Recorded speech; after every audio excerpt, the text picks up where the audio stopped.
Zafin hawaye na kashi na 13.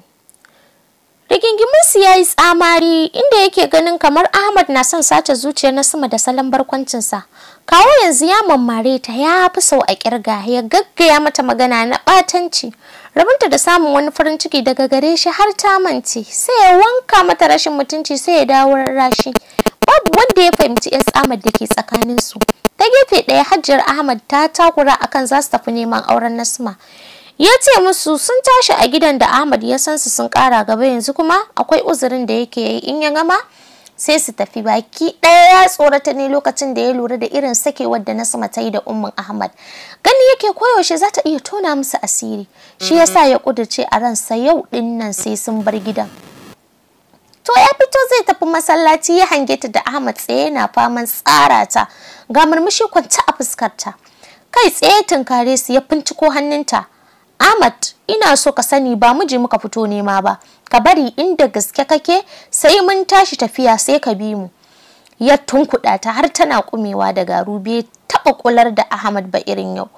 Zaid, ba tun yau ba na lura da baka sona da yarinyar nan. To ka sani tunda tana sona wallahi sai na mallake ta. Kafi kowa sanin halina in na ci alwashi sai na cimma burina. Zan aure ta kuma za ka gani. Ya juya ya fita a fusace. Umman suna yi musu magana babu wanda ya kula ta. Nasima ta tafi da gudu tana kuka ta fada jikinta. Ummi ki taimake ni zai kashe ni. Kuka take sosai bai ji nauyi ko shakka ba ya finciko ta daga jikinta ya ciki da ita. Yadda ummin ke jin zuciyarta tana zafi komai zai iya faruwa don haka ta yanke shawarar ficewa gidan ko ta ji Sa'ida.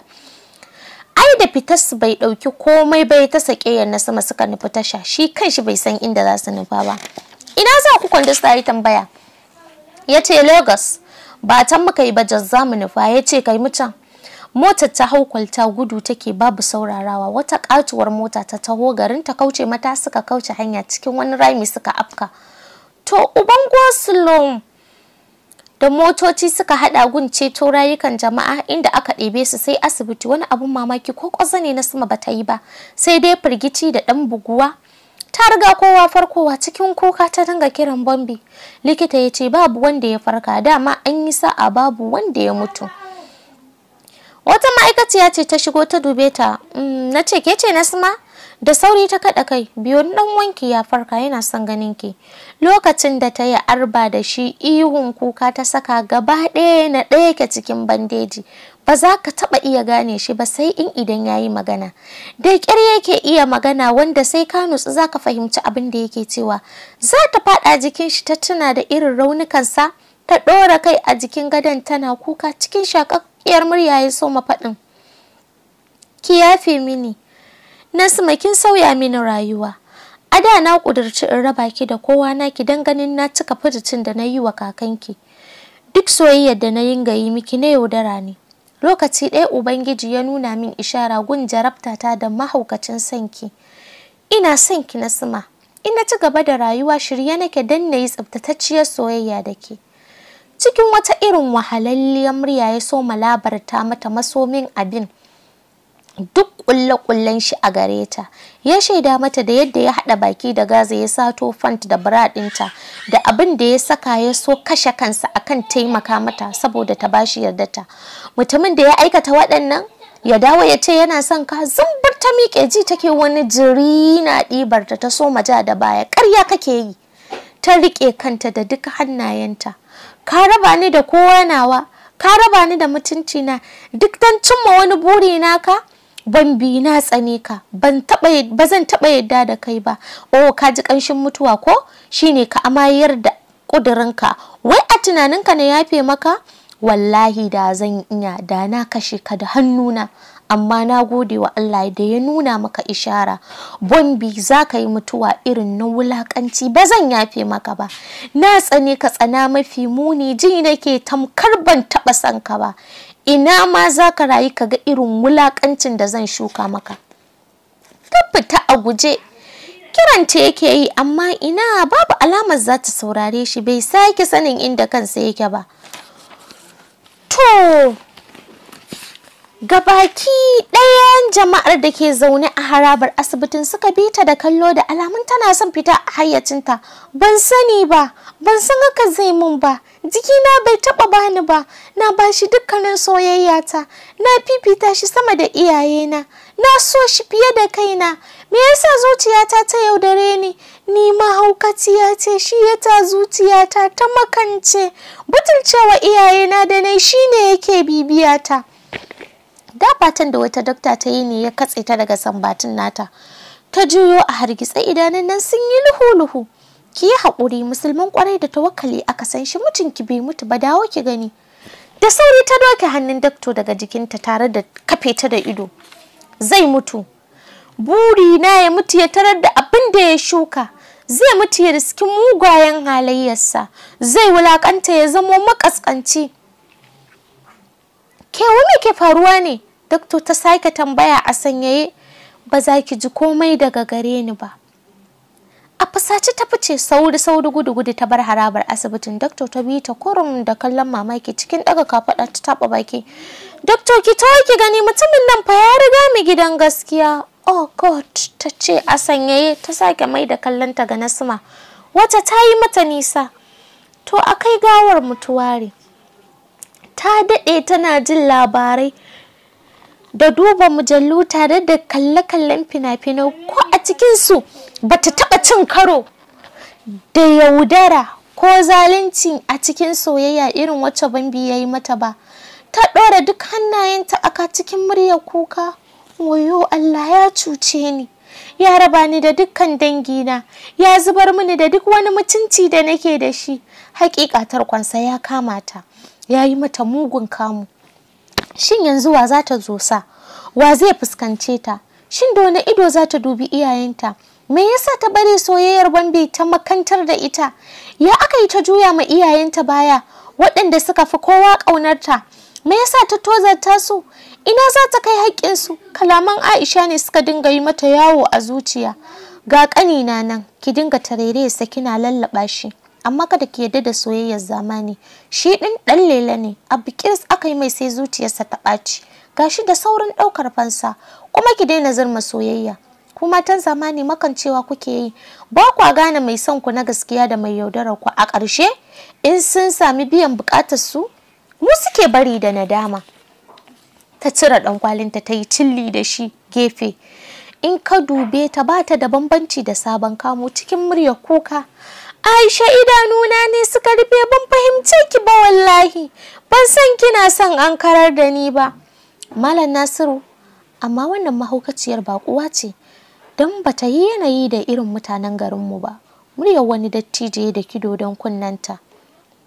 Da sauri ta ɗago kai, ɗayan ya ce ikon Allah, da ganin ta sabuwar kamu ce. Kai Allah ya shiga tsakanin nagari da mugu. Za ta iya yiwuwa tifa ne, ga ta kyakkyawa. A hankali ta mai da kai ƙasa, wasu zafafan hawaye suka shiga kai komo a fuskarta. Jifa ta ji kuma a goshinta, cikin tsananin firgici ta dafe gurin, ga jini har ya fara fita. Ta sake ɗago kai lokacin da ta ji muryar dattijan nan na korar yara, ta yi saurin miƙewa.